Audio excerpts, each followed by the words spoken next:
reason it didn't work out was because solar got cheap.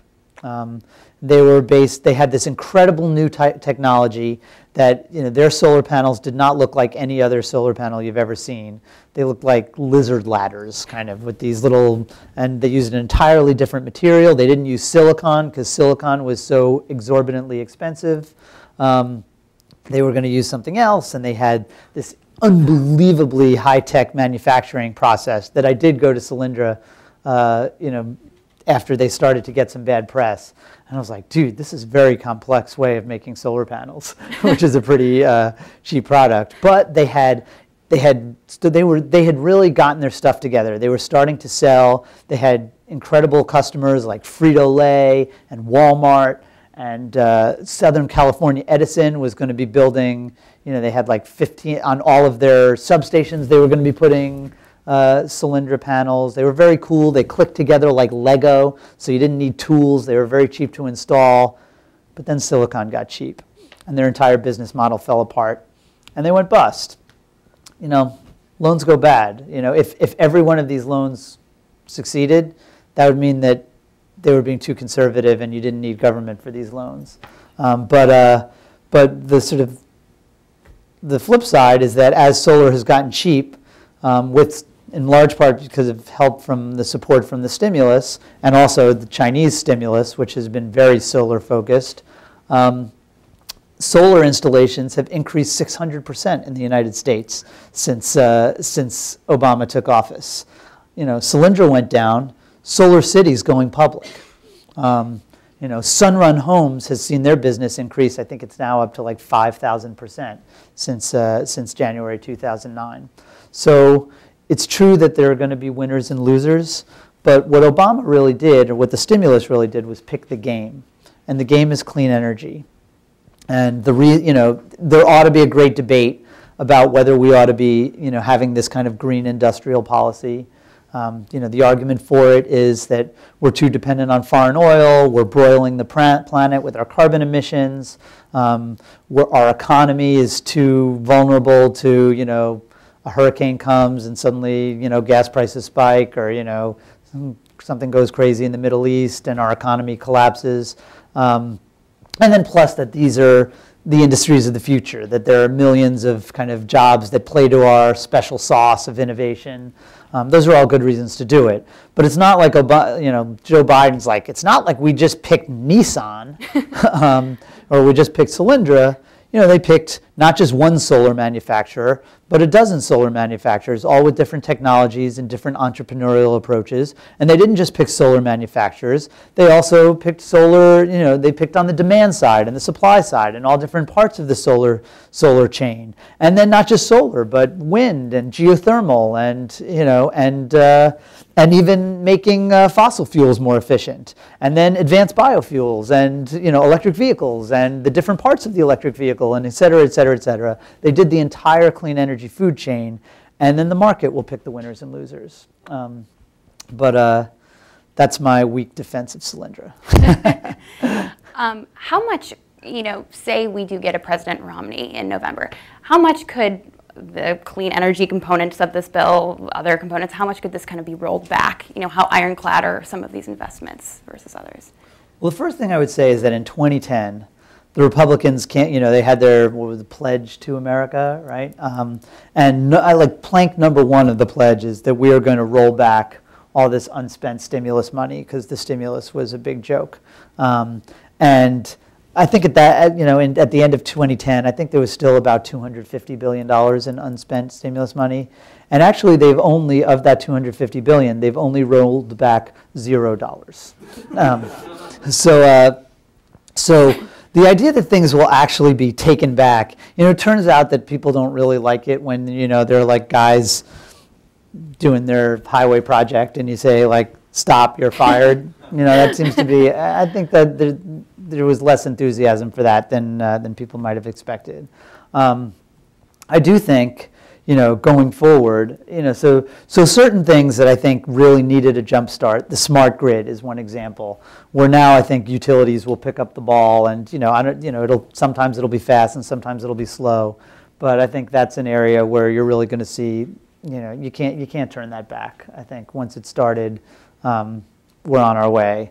And I think even for some of these clean, wind and solar in particular, you look in California, you can get your solar panels for $0 down, and you get a 20-year contract that guarantees you lower electricity bills.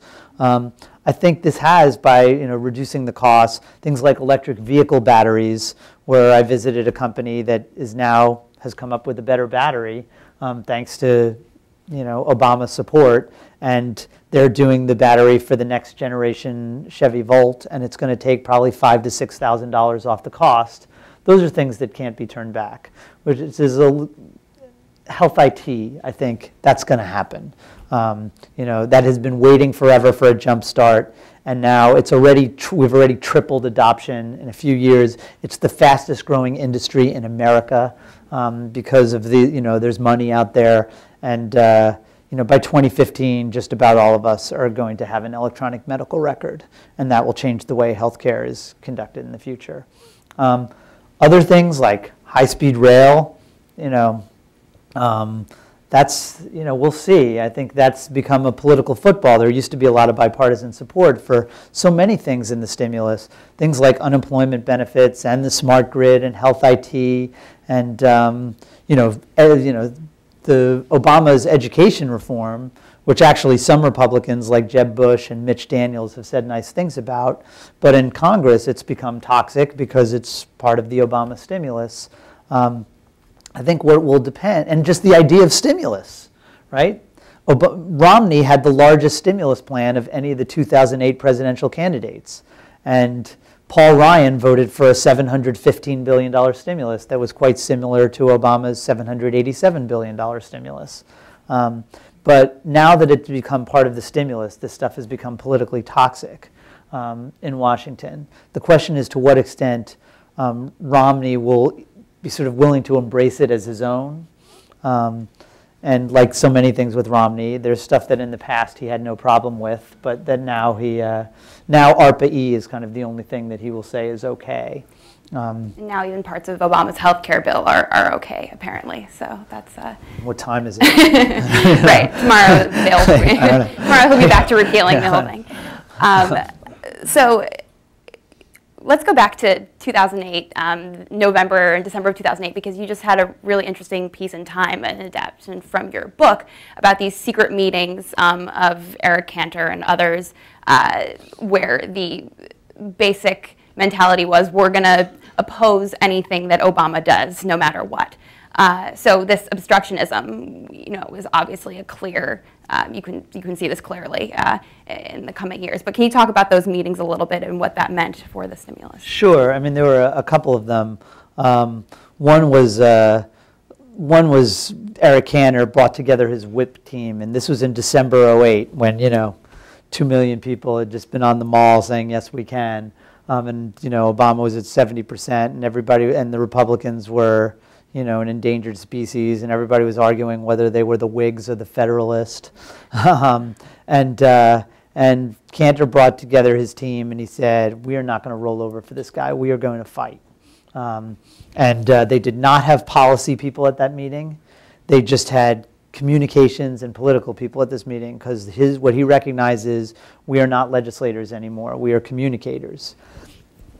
And the most important what was going to keep them, the most important part of their message was not allowing Obama a clean bipartisan victory on anything.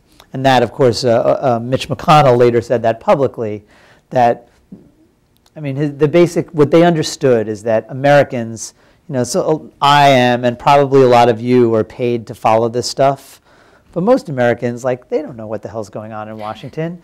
All they know is, they hear about something happened, and either it's bipartisan, which means sort of reasonable people got together and did what reasonable people do, or it's the same old Washington bickering.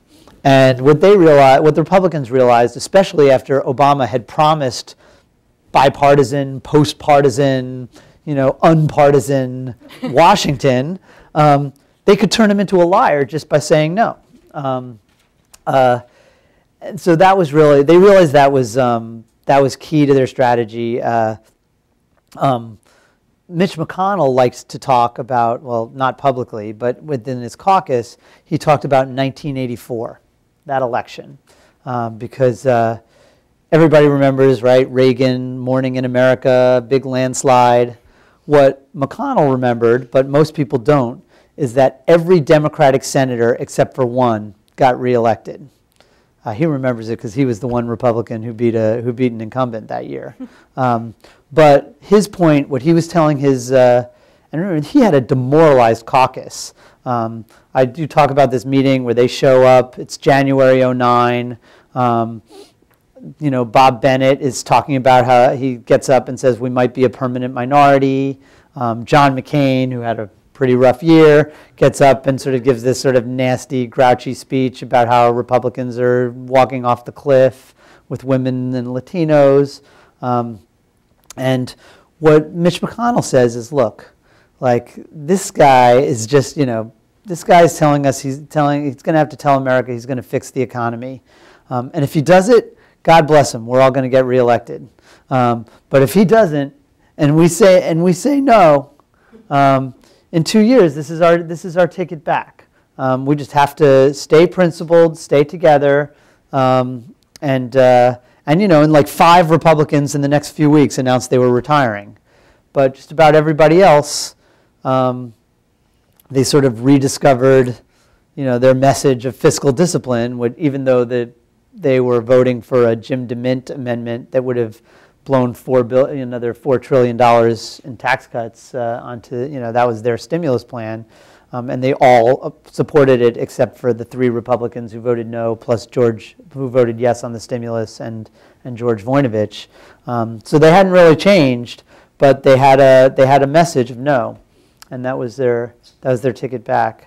After one of my favorite moments in the book is after the House Republicans voted unanimously against this thing. They had this retreat in Virginia. Where, Obama had just passed this gigantic bill that's, a huge down payment on his agenda. And they're having this huge celebration. John Boehner plays a tape of the vote, as they were getting their asses kicked. And he gets a standing ovation. And Eric Cantor jumps up and says, we're going to have more votes just like this. And Mike Pence plays a videotape from the movie Patton, the scene where, he's like, we're going to run through the enemy like crap through a goose, right? Which he's talking about the Nazis. They felt like this is our moment. This is our moment. We've found something to fight. And the polls were starting to show that Obama was losing the stimulus battle, and even though substantively this was a center-left dream, they didn't care about the substance. They felt like they had finally gotten their political message, and they were right. Well, you have to imagine if they're saying no to absolutely everything. Were there any times that they were saying no, and maybe that was the right thing to say? I mean, what aspects of I'm kind of asking you to argue against yourself a little bit, but what parts of the bill really were not well thought out or were not well executed? Well, I should first of all say that, like the Republican National Committee put out a 5-page memo about my book, which everybody was like, oh, what was their rebuttal? There was no rebuttal. It was 5 pages of stuff that they cherry-picked from the book that they think make Obama look bad, and their spin is interesting, but the facts are all there. So this isn't like this isn't just a cheerleading book. There's stuff in it, and there's a Valerie Jarrett story that I'm surprised has not started a congressional investigation of her putting inappropriate pressure on on one of these clean energy loans, not Solyndra, where there was no pressure whatsoever. This was a different one. This was an imperfect bill put together by imperfect people through an extremely imperfect process, and some of it didn't belong. Some of it was, the best example is they tweaked the annual patch for the alternative minimum tax, where every year they protect middle-class taxpayers from getting hit by the alternative minimum. It's something they do every year. it should not have been in the stimulus. It's $70 billion of wasted, it provides no stimulus. So really it was more like a $700 billion stimulus.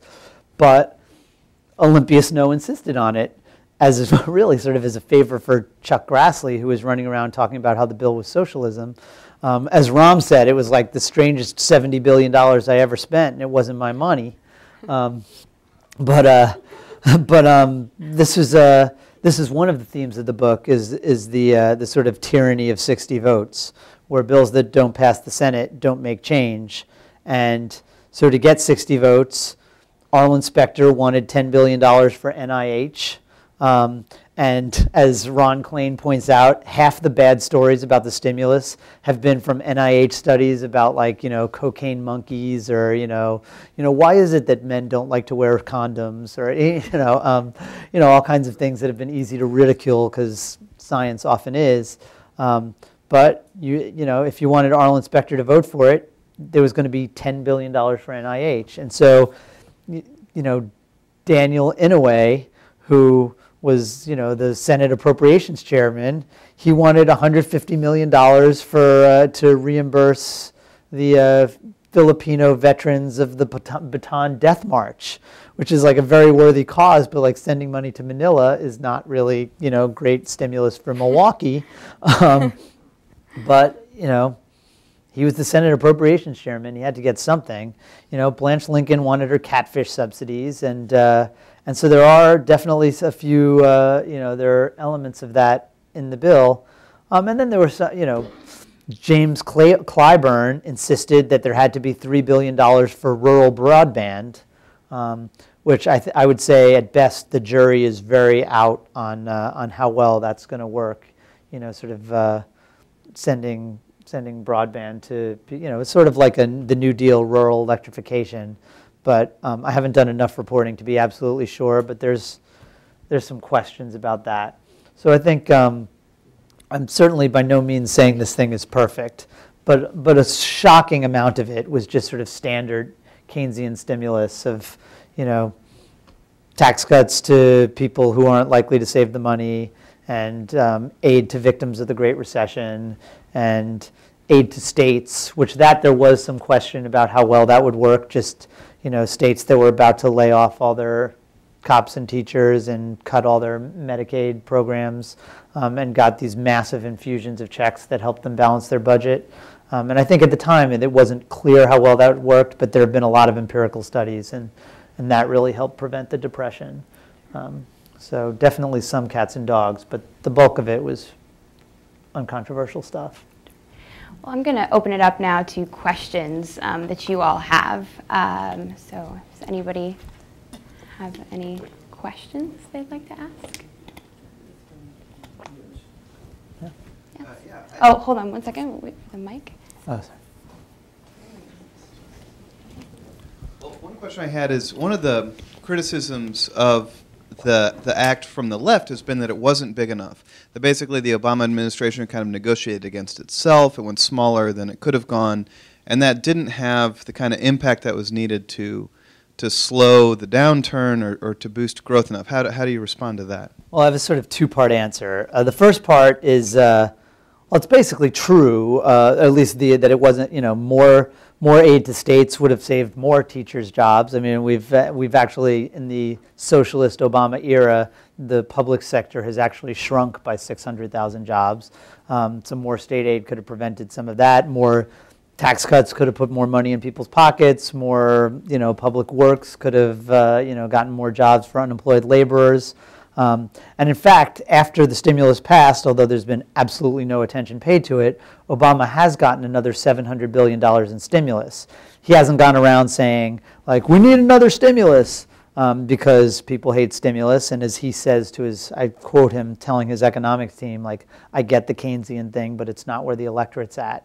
But he has quietly, despite incredible Republican opposition to things like even small business tax cuts, which were like, you'd think that's like, I quote George Voinovich, who was one of the two Republicans who finally crossed the aisle to support a diminished small business tax cut bill. He says that he was screaming at Mitch McConnell saying, like, these are our people. But but finally he did get it across the line, which is so. More would have been better. He did get more. Even more would have been even better. That said, the stimulus could not have been one dime more than $800 billion. And if you read my book, I think that's like, I hope that, I know it won't, but it ought to put that argument to rest forever. Because I interview everybody who was in the room and everybody who was involved in the negotiations.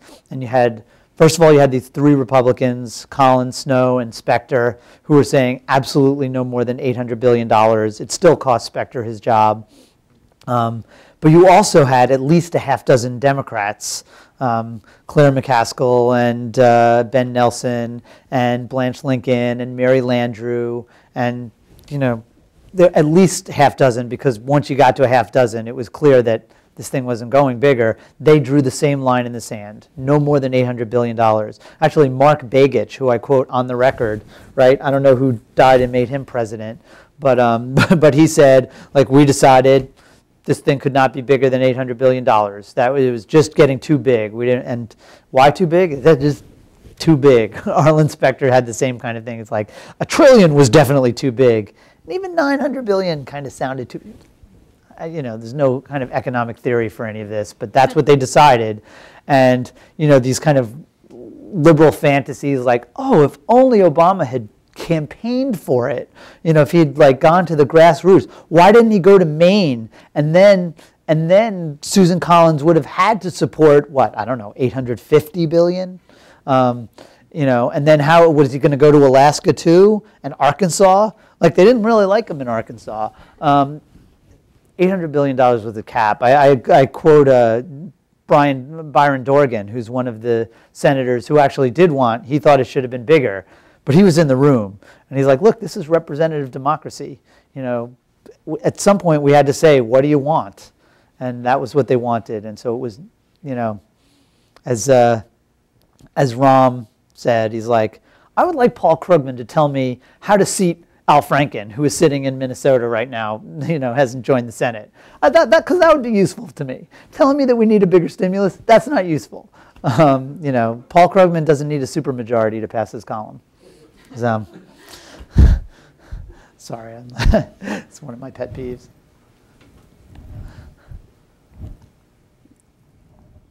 Sure. Andres, you can go. We'll go to the boss. Yeah.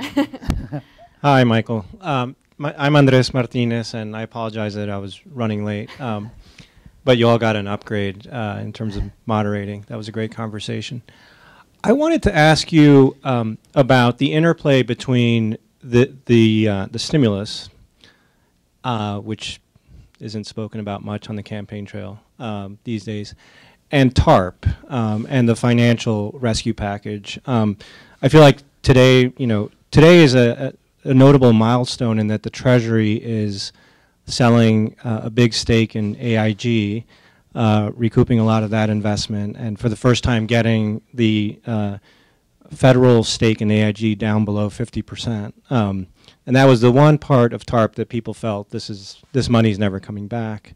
So maybe today should be some kind of holiday. But clearly, if stimulus is a tarnished accomplishment politically in terms of what the administration accomplished, TARP and the quote Wall Street bailout, that's far worse, it seems, politically, and cost a lot of people their jobs on the Hill. But to what extent do you feel that the administration's efforts on the stimulus side that your book is about was just, that the brand just became too tarnished because it was part of this overall climate of, bailing people out and, that all of this